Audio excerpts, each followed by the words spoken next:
طلب ہے ایک ہی خو، لا الہ الا ہو۔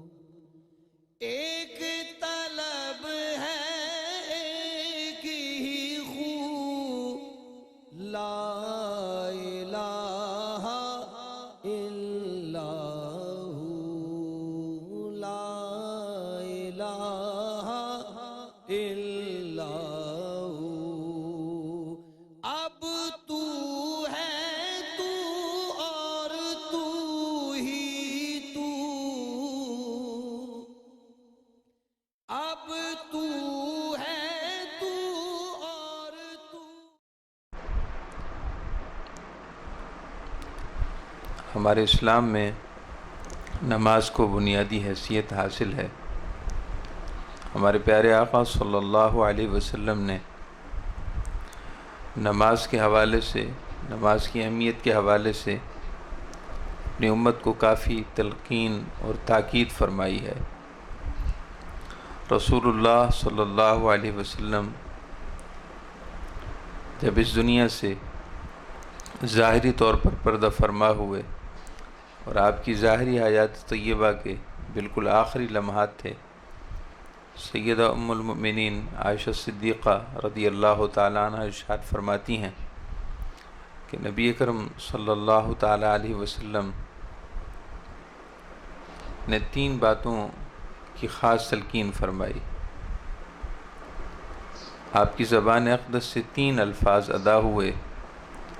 نکاحت کمزوری کی وجہ سے آپ پورا جملہ ادا نہیں کر پا رہے تھے، مگر بہرحال 3 جملے، 3 باتیں ارشاد فرمائیں امت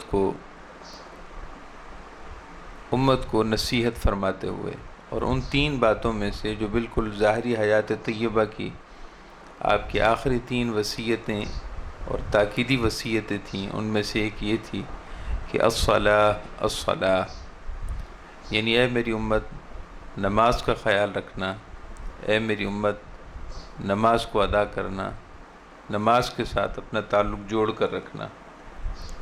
محترم معزز مسلمان ماں اور بہنوں، اسلام کے بنیادی طور پر 5 ارکان ہیں، اور شہادتین کے بعد اللہ تعالیٰ کے ایک ہونے کی گواہی اور حضور اکرم صلی اللہ علیہ وسلم کے رسول اور عبد خاص ہونے کی گواہی کے بعد اسلام کا دوسرا رکن نماز ہے، اور عملی اعتبار سے یہ نماز کا عملی اعتبار سے یہ اسلام کا پہلا رکن ہے۔ نماز ہمارے لیے اللہ رب العزت کی طرف سے جہاں ایک فریضہ ہے، وہاں گناہوں کی بخشش کا ایک قدرتی نظام ہے۔ جہاں نماز ہم پر اللہ تعالیٰ کی طرف سے فرض ہے، وہیں گناہوں کی مغفرت اور بخشش کا ایک قدرتی نظام ہے، اللہ تعالیٰ کا عطا کردہ مغفرت کا ایک حسین نظام ہے۔ سیدنا ابو ہریرہ رضی اللہ تعالیٰ عنہ ارشاد فرماتے ہیں کہ میں نے رسول اللہ صلی اللہ علیہ وسلم کو ارشاد فرماتے ہوئے سنا کہ آپ صلی اللہ علیہ وسلم نے فرمایا ارأیتم لو ان نہرا بباب احدکم یغتسل فیہ کل یوم 5 مرات، اے میرے صحابہ آپ اس بارے میں کیا کہتے ہیں کہ اگر کسی کے گھر کے دروازے کے بالکل سامنے صاف پانی کی نہر ہو، اور اس نہر میں، صاف پانی کی نہر میں وہ روزانہ 5 بار غسل کرے، هل يبقى من درنه شيء، کیا اس کے جسم پر کوئی میل وغیرہ باقی رہے گا؟ قالوا لا يبقى من درنه شيء، صحابہ کرام نے عرض کی جی نہیں یا رسول اللہ صلی اللہ علیہ وسلم، اس کے جسم پر کوئی میل نہیں رہے گا۔ آپ صلی اللہ علیہ وسلم نے ارشاد فرمایا فَذَلِكَ مَثَلُ الصَّلَوَاتِ الْخَمْسِ يَمْحُ اللَّهُ بِهِنَّ الْخَطَايَا، ارشاد فرمائے کہ 5 نمازوں کی مثال ایسی ہی ہے کہ اللہ تعالیٰ 5 نمازوں کے صدقے، 5 نمازوں کے وسیلے اور ذریعے سے اس نماز پڑھنے والے یا نماز پڑھنے والی کے گناہوں کی بخشش فرما دیتا ہے۔ 5 وقت کی نماز کی ادائیگی کرنے والوں کی غلطیوں اور گناہوں کو مٹا دیا جاتا ہے۔ ایسے ہی نبی اکرم صلی اللہ علیہ وسلم نے ارشاد فرمایا، الصلوات الخمس والجمعۃ الی الجمعہ کفارات لما بینہن ما لم توش الکبائر۔ ارشاد فرمایا کہ گناہوں کی بخشش کا ایک قدرتی نظام ہے، ایک جمعہ سے دوسرے جمعہ تک ہونے والے گناہوں کو نماز جمعہ کی برکت سے معاف کر دیا جاتا ہے۔ ایک نماز سے دوسری نماز تک کے درمیان ہونے والے گناہوں کو ان 2 نمازوں کی ادائیگی کی برکت سے مٹا دیا جاتا ہے، گناہوں کو معاف کر دیا جاتا ہے۔ ما لم توش الکبائر، جب تک کہ گناہ کبیرہ کا ارتکاب نہ کیا گیا ہو، یعنی وہ گناہ جن پر سخت وعید آئی ہے وہ کبیرہ گناہ کہلاتے ہیں، جیسے جھوٹ ہے، غیبت ہے، چغل خوری ہے، کسی کی مالی حق تلفی، جانی حق تلفی وغیرہ وغیرہ۔ کبیرہ گناہوں کے علاوہ صغیرہ گناہ وہ ان نمازوں کی برکت سے ہی معاف ہو جاتے ہیں۔ محترم معزز مسلمان ماں اور بہنوں، اگر آپ 5 وقت کی نماز کی پابندی کا اہتمام کرتی ہیں تو یقیناً آپ مبارکباد کی مستحق ہیں کہ اللہ رب العزت نے آپ کو یہ سعادت عطا کی ہے۔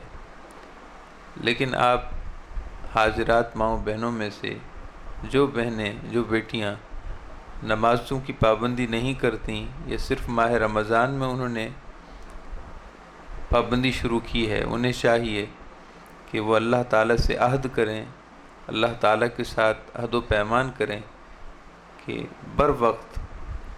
وقت کے اندر نماز کو اپنے وقت کے اندر ادا کرنے کی نیت کریں اور سچا ارادہ کر لیں، کیونکہ نماز اللہ رب العزت نے نماز میں وہ ہر خیر رکھی ہے، وہ ہر برکت رکھی ہے جس کا تعلق دنیا سے ہو یا آخرت سے ہو۔ نبی اکرم صلی اللہ علیہ وسلم نے ارشاد فرمایا کہ انسان کے گناہ کی انسان کے لیے اللہ کی ناراضگی کی آگ بھڑکا دیتے ہیں۔ انسان کے گناہ وہ انسان کے لیے اللہ کے عقاب، ناراضگی، اللہ تعالیٰ کے عتاب کی آگ بھڑکا دیتے ہیں۔ لیکن 5 وقت کی نماز کی پابندی یہ اللہ تعالیٰ کی ناراضگی کو رضا میں بدل دیتی ہے۔ گناہوں کی وجہ سے جو آگ بھڑکتی ہے، نماز کی ادائیگی اس آگ کو بجھا دیتی ہے۔ سیدنا انس بن مالک رضی اللہ تعالیٰ عنہ سے روایت ہے، رسول اللہ صلی اللہ علیہ وسلم نے ارشاد فرمایا، ان للہ ملکا ینادی عند کل صلاۃ، جب بھی نماز کا وقت آتا ہے اللہ تعالیٰ کی طرف سے ایک فرشتہ مقرر ہے جو یہ اعلان کرتا ہے۔ ہر نماز کے وقت ایک فرشتہ اعلان کرتا ہے جو اللہ تعالیٰ کی طرف سے مقرر ہے، اور اس فرشتے کا اعلان یہ ہوتا ہے، یا بنی آدم، اے انسانوں، قوموا الی نیرانکم، اس آگ کے قریب آؤ، اس آگ کے بارے میں سوچو اور اس آگ کو بجھانے کے لیے غور و فکر کرو، اوقدتموہا فاطفئوہا، کہ جس آگ کو تم نے اپنے گناہوں کی وجہ سے بھڑکا دیا ہے۔ ہر نماز کے وقت یہ اعلان کرنے کا مطلب یہ ہے کہ ان گناہوں سے بھڑکنے والی آگ وہ نماز ہی کے ذریعے، خاص نماز کے ذریعے بجھ سکتی ہے۔ ان گناہوں سے بھڑکنے والی آگ وہ خاص تمہارے نماز پڑھنے سے وہ گناہوں کی آگ بجھ جائے گی۔ نبی اکرم سرور دو عالم صلی اللہ تعالیٰ علیہ وسلم نے ارشاد فرمایا، المسلم یصلی وخطایاہ مرفوعۃ علی رأسہ، کہ جب مسلمان نماز پڑھنا شروع کرتا ہے تو اس کے گناہ نماز کی برکت سے اس کے جسم سے علیحدہ ہو جاتے ہیں، اس کے جسم سے علیحدہ ہو جاتے ہیں اور اس کے سر کے اوپر سائبان بن کر کھڑے ہو جاتے ہیں۔ جیسے نماز شروع کرتا ہے تو نماز کی برکت سے گناہوں کی نحوست اور گناہ وہ اعضاء سے اور جسم سے علیحدہ ہو جاتے ہیں، مگر پھر بھی انسان کے قریب سر کے اوپر کھڑے رہتے ہیں۔ کلما سجد تحاتت عنہ، لیکن جب وہ اللہ کا بندہ یا بندی جیسے ہی اللہ کے حضور سجدے میں جاتے ہیں، سجدے میں گرتے ہیں، تو سجدے کی برکت یہ ہوتی ہے کہ وہ تمام گناہ جو جسم سے تو نکل چکے تھے مگر پھر بھی سر کے قریب تھے، اللہ تعالیٰ ان گناہوں کو بھی مٹا دیتا ہے۔ سجدے کی برکت سے وہ گناہ دور ہو جاتے ہیں، مٹ جاتے ہیں۔ فَيَفْرُغُ مِنْ صَلَاتِهِ وَقَدْ تَحَاتَتْ عَنْهُ خَطَايَاهُ، نماز پڑھنے والا اس حال میں نماز مکمل کرتا ہے کہ وہ صغیرہ گناہوں سے پاک ہو چکا ہوتا ہے۔ تو گناہوں کی بخشش یہ صغیرہ گناہوں کے لیے ہے۔ کبیرہ گناہ ان سے سچی توبہ اور خاص توبہ ضروری ہے، بغیر توبہ کے کبیرہ گناہ معاف نہیں ہوتے۔ اور توبہ کا مطلب یہ ہے کہ اگر حقوق اللہ سے ان کا تعلق ہے تو حقوق اللہ ادا کیے جائیں، اور اگر حقوق العباد سے ان کبیرہ گناہوں کا تعلق ہے تو بندوں کے حقوق واپس کیے جائیں، ان سے معاف کرائے جائیں، ان کو راضی کیا جائے، پھر اللہ سے معافی مانگی جائے، تو یہ کبیرہ گناہوں سے توبہ ہوگی۔ تو کبیرہ گناہوں کے لیے اس طرح کی توبہ ضروری ہے۔ حضور نبی اکرم سرور دو عالم صلی اللہ تعالی علیہ وسلم ایک بار اپنے صحابہ اکرام کے ساتھ تشریف لے جا رہے تھے۔ خزاں کا موسم تھا، موسم خزاں تھا، درختوں کے پتے جھڑتے ہیں موسم خزاں میں۔ آپ ایک درخت کے قریب سے گزرے تو آپ نے اس درخت کی ایک ٹہنی پکڑی اور اس کو زور سے ہلایا۔ زور سے ہلایا تو پتے تیزی سے زمین پر جھڑنے لگے، پتے ٹوٹ کر تیزی سے زمین پر گرنے لگے۔ آپ صلی اللہ علیہ وسلم نے ارشاد فرمایا صحابہ کرام سے کہ جانتے ہو یہ کیا ہے؟ صحابہ کرام نے عرض کی واللہ ورسولہ عالم، یا رسول اللہ صلی اللہ علیہ وسلم، اللہ اور اس کا رسول بہتر جانتے ہیں، ہمیں نہیں معلوم اس کا کیا مطلب ہے۔ آپ صلی اللہ علیہ وسلم نے ارشاد فرمایا کہ یہ مثال دے کر میں تمہیں یہ مثال دکھا کر یہ سمجھانا چاہتا ہوں کہ جب اللہ کا بندہ، اللہ کی بندی نماز پڑھتے ہیں تو 5 نمازیں پڑھتے ہیں تو نمازوں کی برکت سے ان کے جسم سے گناہ اس طرح جھڑ جاتے ہیں جیسا کہ اس درخت سے پتے جھڑ رہے ہیں۔ حضور اکرم سرور دو عالم صلی اللہ تعالی علیہ وسلم کے 2 صحابی تھے، دونوں ایک ساتھ ایمان لائے تھے۔ ان کا تعلق بنو قزاع کے کسی قبیلے سے تھا، مدینہ شریف کے تھے۔ 2 دوست تھے، ایک ساتھ ایمان لائے، ایک ساتھ انہوں نے اسلام قبول کیا۔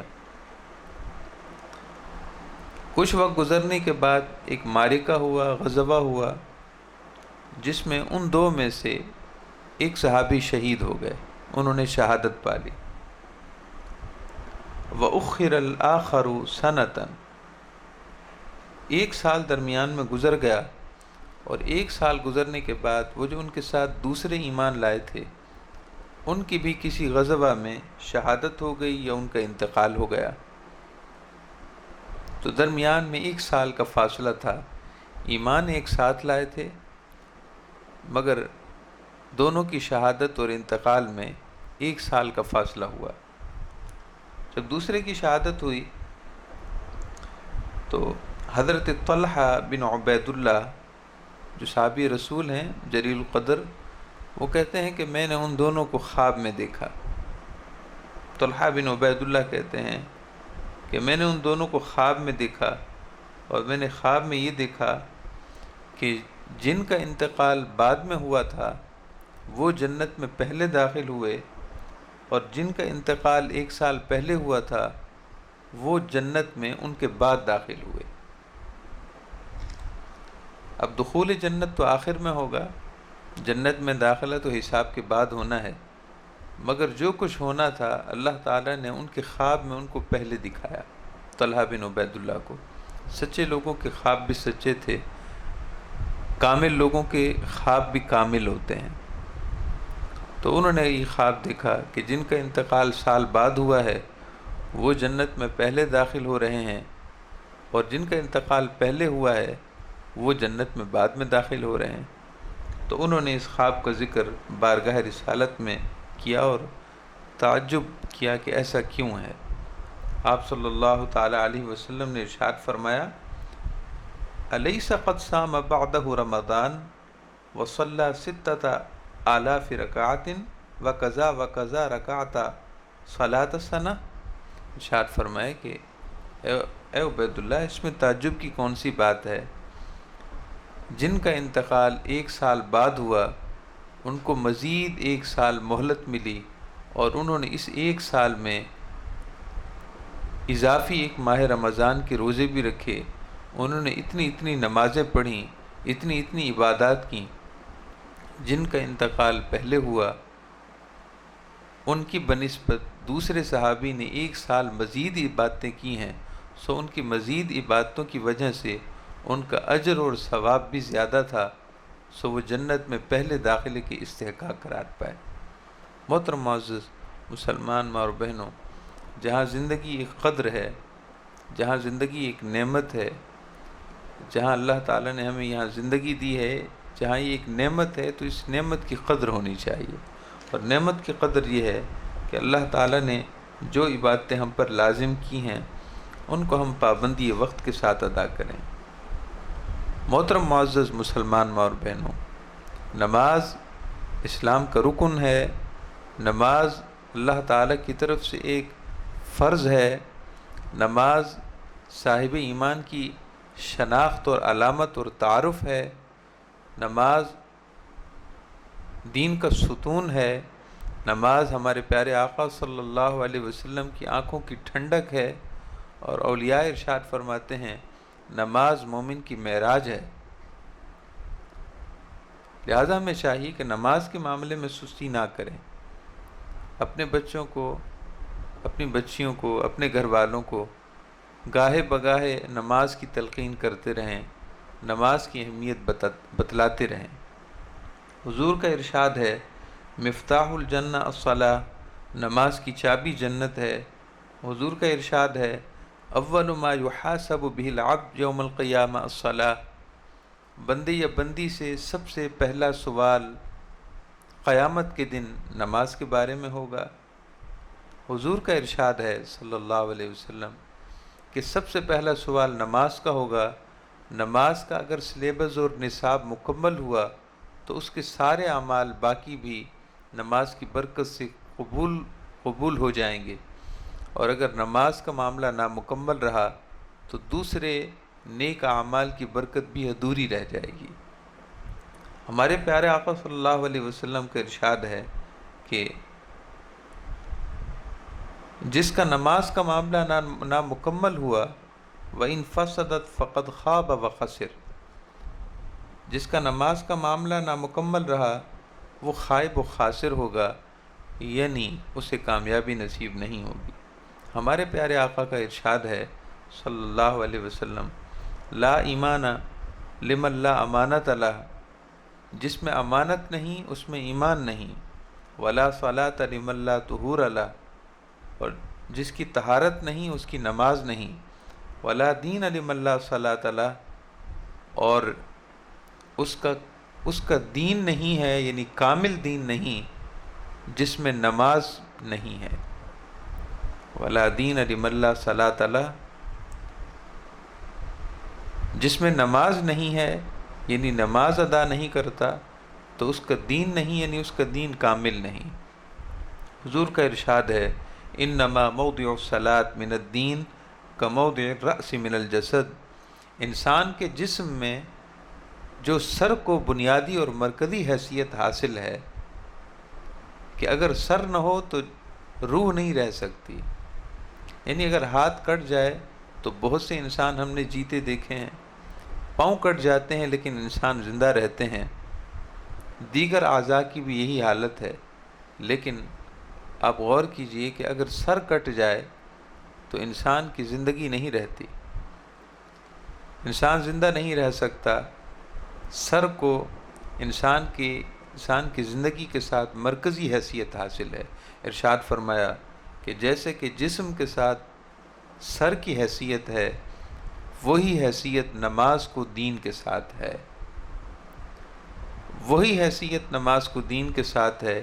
یعنی اگر نماز کی پابندی ہے تو دین کی حقیقت قائم ہے، ہمارے دین کی حقیقت قائم ہے. اور اگر نماز کی پابندی نہیں تو ہمارے دین کی کامل حقیقت کامل نہیں رہتی، یعنی ایمان بہت کمزور ہوتا ہے. حضور صلی اللہ علیہ وسلم نے ارشاد فرمایا کہ اپنے بارے میں تم 5 چیزوں کی ذمہ داری لے لو تو میں اللہ کا رسول محمد مصطفیٰ صلی اللہ علیہ وسلم تمہارے لیے جنت کی ذمہ داری قبول کرتا ہوں. تم 6 چیزوں کی ذمہ داری تم لے لو کہ تم وہ ذمہ داری ادا کرو گے. قیامت کے دن میری ذمہ داری ہے کہ میں تمہیں جنت اپنے رب سے دلواؤں گا. اور وہ 6 چیزیں حضور نے یہ ارشاد فرمائی. طبرانی شریف کی روایت ہے، الصلاۃ، نماز کی پابندی، والزکوٰۃ، زکوٰۃ فرض ہے تو اس کی ادائیگی، والامانہ، اور امانت کا خیال کرنا، والفرج، اور اپنی عزت اور عصمت کی حفاظت کرنا، والبطن، اور اپنی پیٹ کی حفاظت کرنا یعنی حلال کھانا اور حلال کمانا، واللسان، اور اپنی زبان کی حفاظت. 6 چیزوں کی ذمہ داری تم لے لو. نماز کی ذمہ داری لے لو، زکوٰۃ فرض ہے تو اس کی ادائیگی کی ذمہ داری لے لو، امانت دار بنو اور امانت کا خیال کرو، اپنی عزت اور عصمت کی حفاظت کرو، حلال کھاؤ، حلال کماؤ اور حلال کھاؤ، اور چھٹی بات یہ ہے کہ زبان کی حفاظت کرو. ارشاد فرمائے کہ یہ حفاظت تم کرو، جنت میں تمہارے داخلے کی ضمانت میں دیتا ہوں. اور آخر میں یہ حدیث پاک بھی آپ سن لیں کہ نماز کو وقت پر پڑھیں، نماز کو وقت پر ادا کیا جائے. ہماری مائیں بہنیں بہت سستی کرتی ہیں، انتہا درجے کی سستی کرتی ہیں کہ نماز کو غفلت میں بالکل آخر وقت میں جا کر ادا کرتی ہیں. یہ حدیث پاک آپ ذرا غور سے سماعت کیجئے. آپ صلی اللہ علیہ وسلم سے عبداللہ ابن مسعود رضی اللہ عنہ نے پوچھا، ای العمل احب الی اللہ تعالی، یا رسول اللہ صلی اللہ علیہ وسلم، اللہ تعالیٰ کو سب سے زیادہ کون سا عمل پسند ہے؟ اللہ تعالیٰ کو سب سے زیادہ کون سا عمل پسند ہے؟ ارشاد فرمایا، الصلاۃ علی وقتہا، نماز کو اپنے وقت میں پڑھنا یہ اللہ کو سب سے زیادہ پسند ہے. نماز کو اپنے وقت پر پڑھنا یہ اللہ کو سب سے زیادہ پسند ہے. عبداللہ ابن مسعود کہتے ہیں میں نے پھر عرض کی، یا رسول اللہ اس کے بعد کون سا عمل ہے جو اللہ کو سب سے زیادہ پسند ہے؟ ارشاد فرمائے کہ بر الوالدین، والدین کے ساتھ نیکی کرنا، والدین کی خدمت کرنا، والدین کے ساتھ احسان کرنا یہ اللہ کو پھر سب سے زیادہ پسند ہے. صحابی کہتے ہیں میں نے عرض کی اس کے بعد؟ فرمایا اس کے بعد جہاد فی سبیل اللہ. اللہ تعالی ہم سب کو نماز کی پابندی، نماز کو بر وقت ادا کرنے اور رمضان کے بعد بھی نماز کو پابندی سے پڑھنے کی توفیق عطا فرمائے. آج صبح ہماری سگی دادی کا انتقال ہو گیا ہے، انا للہ و انا الیہ راجعون. یعنی بڑے قاری صاحب کی والدہ کا انتقال ہو گیا ہے. کافی عرصے سے علیل تھیں، تو دعا کرنے سے پہلے آپ ان کی ایصال ثواب کی نیت سے اور جملہ مرحومین کی نیت سے 1 بار سورہ فاتحہ پڑھ لیں اور 3 بار سورہ اخلاص پڑھ لیں. اللہ بالخصوص جو ہم نے کلام پاک پڑھا اور جو کچھ درس ہوا، جو کچھ ہم نے سنا، جو نعتیں پڑھی گئیں، یا رب العالمین ہماری اس حاضری کو اور جملہ عبادات کو اپنے پیارے حبیب کا صدقہ اپنی بارگاہ میں قبول و منظور فرما۔ اے اللہ اس کا ثواب بے حساب عطا فرما۔ یا الہ العالمین، جملہ مرحومین و مرحومات بالخصوص ہماری دادی مرحومہ، اے اللہ ان کی بے حساب مغفرت فرما، بے حساب بخشش فرما۔ یا رب العالمین ان کے درجات بلند فرما۔ ماہ رمضان کا صدقہ ان کی قبر کو جنت کے باغوں میں سے باغ بنا دے۔ اے اللہ انہیں جنت الفردوس میں اعلیٰ مقام عطا فرما۔ یا الہ العالمین، یا ارحم الراحمین، اپنے نیک بندوں، اپنی نیک بندیوں کی ارواح کی سنگت ان کی روح کو نصیب فرما۔ اے اللہ ان کی قبر میں جنتی نعمتیں نصیب فرما۔ یا رب العالمین ہمارا ان کے لیے دعائے مغفرت کرنا، بلندی درجات کی دعا کرنا ان کے حق میں قبول و منظور فرما۔ اے اللہ ہم گواہی دیتے ہیں انہوں نے ایمان کی زندگی گزاری، ایمان کی حالت میں اس دنیا سے رخصت ہوئیں۔ یا رب العالمین ہماری گواہی ان کے حق میں قبول فرما۔ وصلی اللہ تعالی علی حبیبہ محمد وعلی آلہ وصحبہ اجمعین برحمتک یا ارحم الراحمین۔